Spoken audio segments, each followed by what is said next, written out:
Foxes, and welcome to your weekly dosage of ISL news.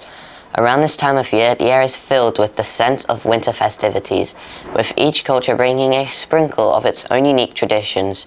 Today, we're in for a very special treat. Our very own reporter Leia is about to dive into a flavorful workshop that combines festive cheer with a taste of Finnish culture.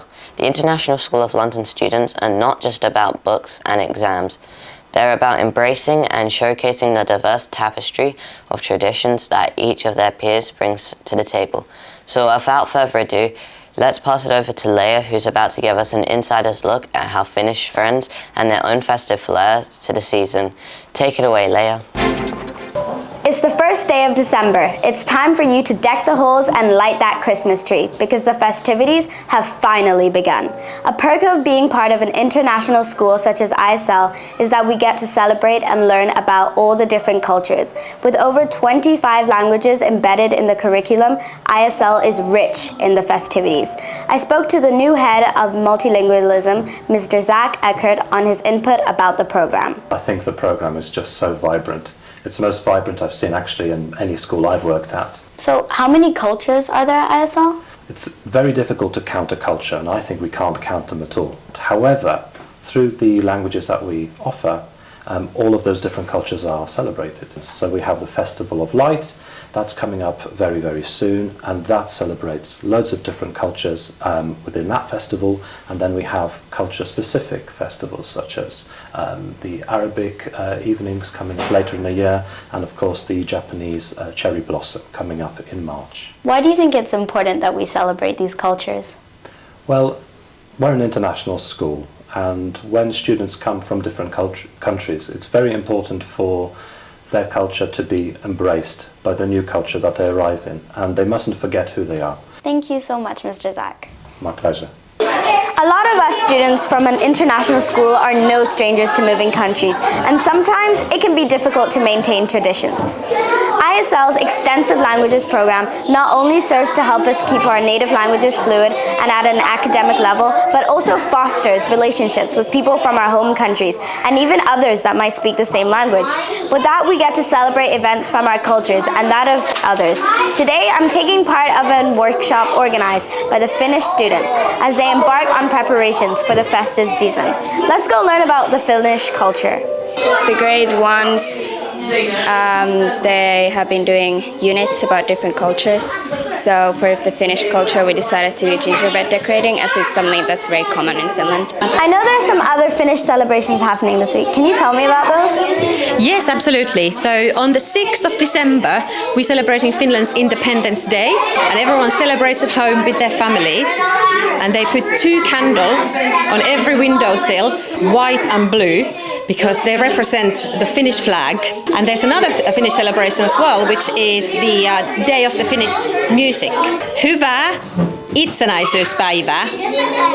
Hyvää itsenäisyyspäivää. Ja Suomen musiikin päivää. Ja Suomen musiikin päivää. That's excellent. Perhaps I should have brushed up on my Finnish with Duolingo before this report. All jokes aside, it's been great to learn a little about the Finnish culture. And even if you don't celebrate Christmas like a few of our cultures, most of us can appreciate celebrating traditions. If you would like us to share a story about your culture, email us at foxmedia@isllondon.org and let us know which of your home traditions you like the most. Leia, Fox Media. And now for your latest ISL updates. A sprinkle of magic dusted the day for the Grade 2 students as they embarked on an enchanting field trip to the Unicorn Theatre this Tuesday. Bright-eyed and full of wonder, the children settled into their seats to watch a tale of bubbling with mischief and unexpected friendships. The Wolf, the Duck and the Mouse, directed by the Unicorn's new artistic director, Rachel Bagshaw. The production whisked the children away on a hilarious adventure that proved even in the darkest corners, friendship often shines the brightest. The moral of the story is be kind and be safe and help others. Grade 8 students explored the delicate art of creating stained glass in a special workshop last week. They were visited by artist Tessa Mackenzie, who guided them through the intricate and exciting craft of cutting and combining shapes in different colours of glass.